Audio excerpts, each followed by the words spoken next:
Kalau menurut saya sebagai seorang muslim itu harus kaya.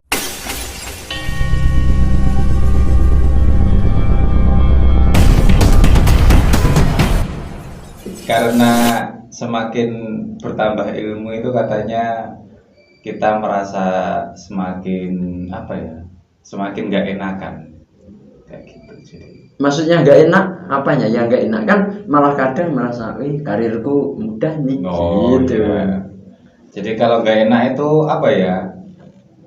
Jadi mungkin kan karena pengetahuannya mungkin menambah. Jadi ada hal-hal yang mungkin seharusnya kalau dulu saya tidak tahu itu seharusnya dilakukan itu biasa-biasa saja. Iya. Tapi karena menjadi tahu, jadi kayak oh ternyata kayak gitu itu nggak boleh dan lain sebagainya. Ya kurang lebih seperti itu. Oh, semakin tahu itu semakin ada beban gitu Iya, ya. menjadi lebih waspada. Nah, terus Saman lulusan terbaik di magister ya. Alhamdulillah. Lulusan terbaik, bukan settingan Mas ya kira-kira. Kira-kira gimana? Enggak, kayaknya enggak. Nah, ya sebenarnya gini Mas, kan ya saya juga kenal lah sama Mas Edi ini ya, sering sering Ngobrol lah. ngobrol sering gitu. Nah, kalau saya lihat kan nggak mungkin jadi terbaik.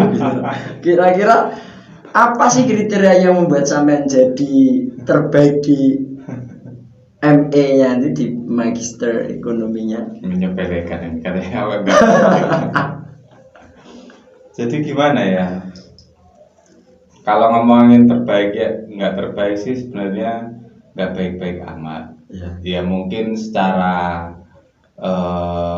nilai akademik itu mungkin yang paling tinggi iya. Tapi kalau untuk kualitas kan juga belum tentu juga. Oh, seperti itu. Iya, itu kan cuma hanya sebatas angka-angka saja, tidak bisa kita personalisasikan keseluruhnya kepada manusianya. Mungkin saya juga banyak salah daripada yang lain, jadi belum tentu saya terbaik juga. Oke. Kira-kira ketika yudisium sampai diumumkan menjadi apa ya kata terbaik tadi, 5 hal saja yang kira-kira membuat sampai terbaik di. Sebenarnya gini, saya ada pengumuman itu nggak tahu malah. Jadi ceritanya yudisium, saya kebetulan masih agak sakit, jadi saya tinggal tidur yudisium. Omikron. Enggak, kayak enak badan aja. Oke. Jadi saya tinggal tidur, saya nggak ikut masuk Zoom, masuk di yudisiumnya. Cuma saya istirahat, saya tinggal tidur aja. Nah kebetulan saya bangun itu yudisiumnya udah selesai. Oke. Nah itu rame di grup, kok hati-hati traktiran dan lain sebagainya loh. Kenapa? Oh ternyata pas pengumuman ya sambutan kayak gitu ada pengumuman katanya menjadi lulusan terbaik jurusan kayak gitu.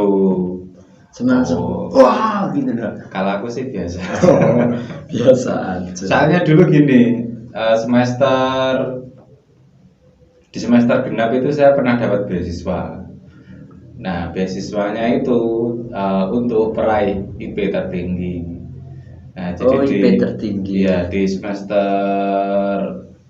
masuk ke semester genap itu saya dapat beasiswa. Jadi semester genap itu saya nggak bayar UKT satu semester. Alhamdulillah. Nah dari situ kan berarti ya satu angkatan yang paling tinggi saya. Oh gitu. Jadi kalau mungkin secara nilai kemudian sampai lulus menjadi peraih nilai terbaik ya nggak kaget juga sih sebenarnya. Berarti emang sudah tahu dari semester sebelumnya ya karena dulu pernah dapat beasiswa. Oh alah. Apa sih yang kiranya membuat sampean ini loh saya dapat nilai ini loh gitu loh. Apa ya? 5 hal saja. Ya yang ganteng atau gimana? Enggak sih. Ya. Ganteng juga enggak sih. Ya kalau menurut saya sih lebih sering belajar. Belajar Bos. Okay. Saya juga malas-malas gini ya masih dikit-dikit belajar lah. Okay. Terus apa ya? menambah pengetahuan. Pengetahuan itu bukan hanya tentang apa yang kita pelajari di jurusan. Jadi di lingkungan lain itu juga ternyata ada korelasinya seperti itu. Ya pokoknya kita di kehidupan ini pasti semuanya itu, kalau saya kan jurusannya ekonomi. Jadi apapun kehidupan di dunia ini tuh pasti ada sangkut pautnya dengan nilai-nilai ekonomi. Nah itu juga berpengaruh juga. Jadi pengetahuan lain itu juga mempengaruhi perekonomian. Apapun mempengaruhi ekonomi. Apapun pasti mempengaruhi. Entah itu agama, politik, pemerintahan, keuangan, filsafat, semua itu pasti ada sangkut pautnya dengan nilai-nilai ekonomi. Pasti ada. Karena segala sesuatu sekarang itu pasti dilatar belakangi dengan uang, pasti ada. Walaupun bukan uang, tukar menukar barang dan sebagainya itu kan termasuk salah satu kegiatan ekonomi seperti itu. Nah kita bertransaksi, barter itu juga merupakan salah satu bentuk kegiatan ekonomi. Nah seperti itu. Jadi ya kayak belajar ekonomi ya mungkin hampir kayak belajar tentang keseluruhan juga, bisa jadi seperti itu.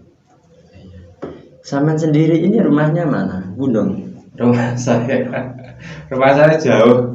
Rumah saya tepatnya di Desa Tulungmerjo, Kecamatan Wates, Kabupaten Blitar. Termasuk primitif ya? Oh tidak. Kalau primitif nggak mungkin ada orang yang lulusan terbaik seperti saya. Nah, Mas Hadi sendiri kiranya dari proses S1, S sampai S2 ini, hal termahal yang menghabiskan dunia pendidikan itu apa? Pendidikan mahal, kuliah mahal. Padahal kan cuma berapa sih bayarnya? Ya kalau dibilang mahal ya nggak mahal. Sebenarnya yang mahal itu gengsi kita sebenarnya. Nah, jadi saya dulu juga nggak langsung kuliah. Ceritanya gini. Saya lulus SMA itu kan tahun 2013.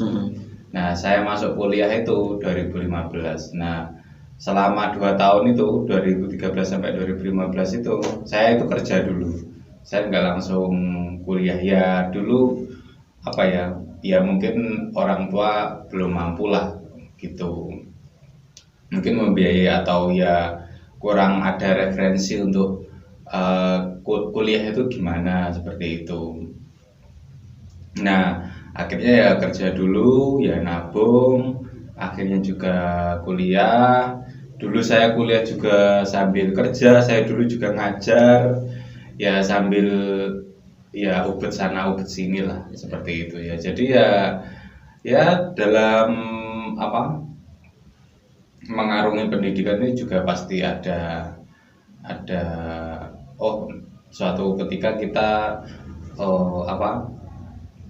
mungkin tidak punya uang dan sebagainya, itu pasti ada. Biasa lah kayak gitu ya. Mungkin karena kondisi ekonomi keluarga kita yang mungkin ya sederhana saja, nggak kayak amatan gitu juga.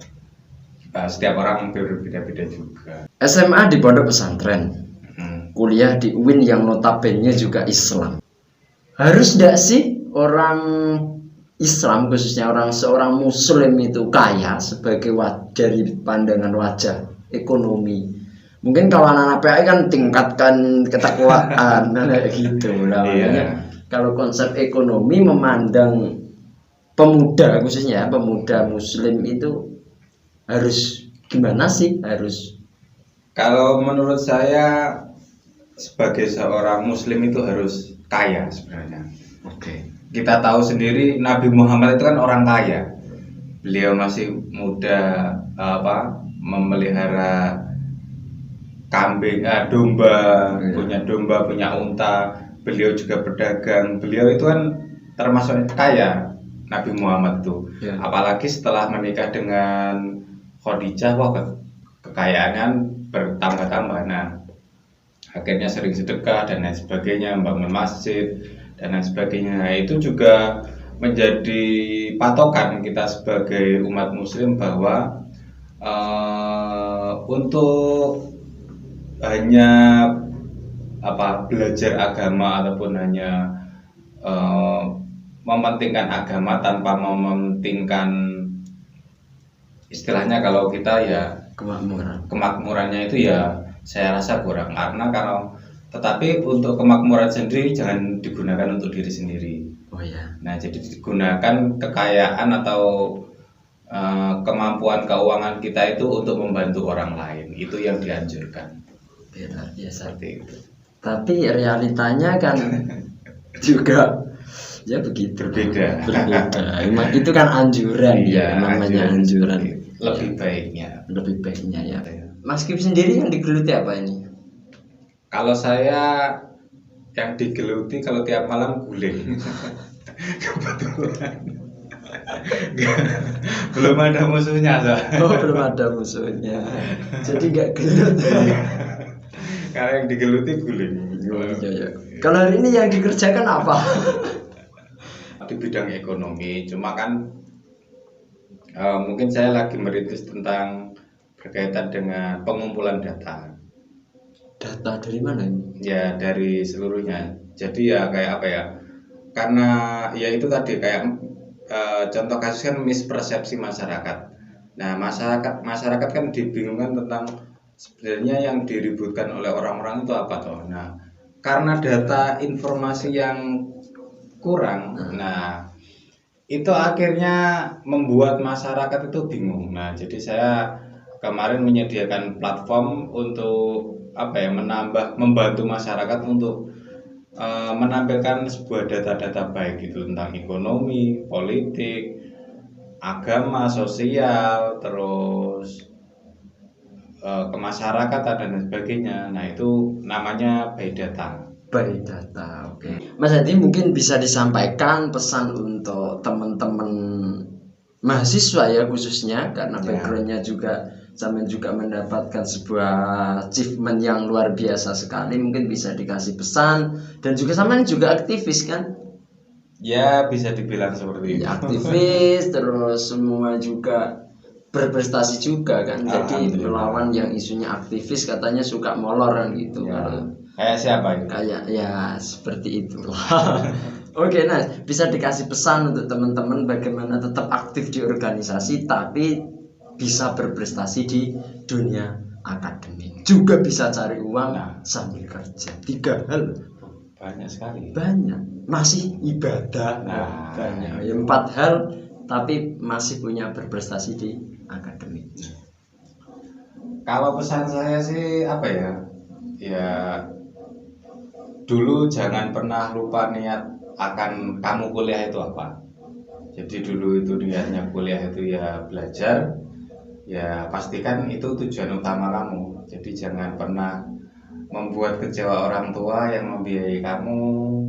Ya kalau kuliah ya pastikan itu kamu kuliah dengan benar-benar. Walaupun banyak sekali hambatan, entah itu nanti ikut organisasi, entah nanti ikut ini dan lain sebagainya, banyak kegiatan, banyak acara, pasti semuanya. Tapi yang juga tetap niat kita utama itu apa kan ya harus yang pertama dikejar seperti itu.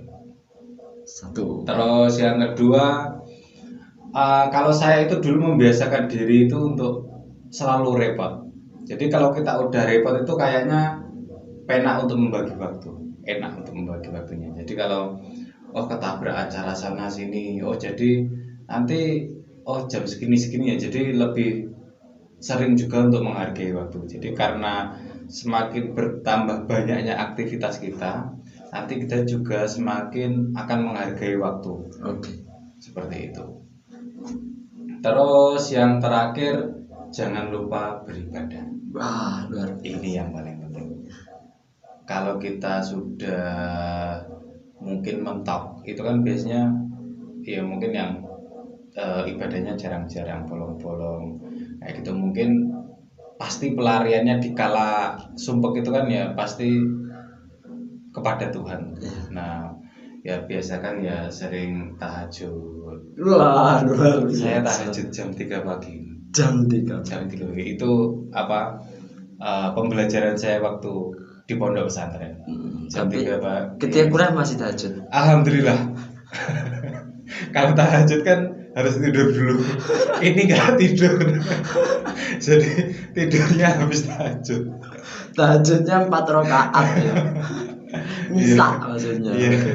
Luar biasa sekali. Mungkin seperti itu. Jadi 3 hal kunci itu kan. Yang pertama tujuan kuliah, belajar. Yang kedua tadi menghargai waktu, dan yang ketiga beribadah.